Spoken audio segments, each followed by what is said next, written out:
आटपाडीच्या पाटलाची लेक ते पंढरपूरच्या नगराध्यक्षांपर्यंत ही आहे एका रणरागिणीची संघर्षगाथा। आटपाडीच्या पाटलाची मुलगी, पंढरपूरच्या देवभूमीची नगराध्यक्ष आणि भारत नाना भालके यांच्या सुनबाई प्रणिता भालके। एका बाजूला वडील पैलवान तर दुसऱ्या बाजूला सासरेही पैलवान। मंगळवेढा पंढरपूरच्या राजकारणात भारत नाना भालके हे नाव म्हणजे एक वेगळीच ताकद। सलग 3 वेळा आमदार म्हणून जनतेने त्यांना विधानसभेत पाठवलं। सर्वसामान्यांच्या सुखदुःखात धावून जाणारा नेता म्हणून नानांनी आपली वेगळी ओळख निर्माण केली। पण काळाने अचानक घाला घातला। भारत नाना भालके यांचं निधन झालं आणि भालके कुटुंबावरचं छत्र हरपलं। यानंतर झालेल्या पोटनिवडणुकीत कुटुंबाला पराभवाचा धक्का बसला। पण इथेच संपली नाही ही कहाणी। नानांची सुनबाई प्रणिता भालके मैदानात उतरल्या।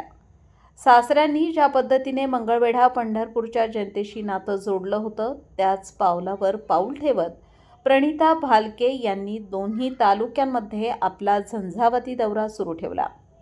कधी लग्न समारंभ, कधी दुःखाचा प्रसंग, कधी सर्वसामान्यांच्या अडचणी, तर कधी एखाद्या छोट्या मुलाचा वाढदिवस। कार्यकर्ता कोणताही असो, सामान्य नागरिक कोणताही असो, प्रणिता भालके पोहोचत राहिल्या। राजकारणात चढ उतार आले, अनेकांनी साथ सोडली, अपयशही आलं, पण त्या खचल्या नाहीत, थांबल्या नाहीत आणि हार मानली नाही। नानांच्या निधनानंतर कोणतीही मोठी संस्थात्मक ताकद हाताशी नसतानाही केवळ जनतेचा विश्वास आणि मिळालेली मतं हीच त्यांची खरी ताकद बनली।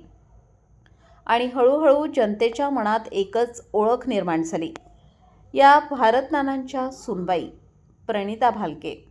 त्यानंतर पंढरपूर नगराध्यक्षपदाची जागा सर्वसाधारण महिलेसाठी राखीव झाली आणि प्रणिता भालके यांचं नाव पुन्हा चर्चेत आलं। समोर बलाढ्य राजकीय शक्ती असतानाही त्यांनी आपल्या कामावर आणि जनतेच्या विश्वासावर भरोसा ठेवला आणि आज पंढरपूरच्या नगराध्यक्ष म्हणून त्या जबाबदारी सांभाळत आहेत। नुकत्याच पार पडलेल्या आषाढी वारीतही नगराध्यक्ष म्हणून त्यांनी केलेल्या कामांची चर्चा झाली। हा प्रवास केवळ एका पदाचा नाही, हा प्रवास आहे पराभवातून उभं राहण्याचा, साथ सोडणाऱ्यांना मागे टाकण्याचा आणि जनतेच्या विश्वासावर पुन्हा पुन्हा मैदानात उतरण्याचा। एका बाजूला वडील पैलवान, दुसऱ्या बाजूला सासरे पैलवान आणि आता राजकारणाच्या मैदानात स्वतःची ओळख निर्माण करणारी ही रणरागिणी प्रणिता भालके। पंढरपूरच्या नगराध्यक्षपदापर्यंतचा त्यांचा हा संघर्षमय प्रवास तुम्हाला कसा वाटला? कमेंट बॉक्समध्ये नक्की सांगा। आणि अशाच भन्नाट स्थानिक राजकीय स्टोरी पाहण्यासाठी आमचं चॅनल नक्की फॉलो करा। केएल मराठी न्यूजला सबस्क्राईब करायला विसरू नका।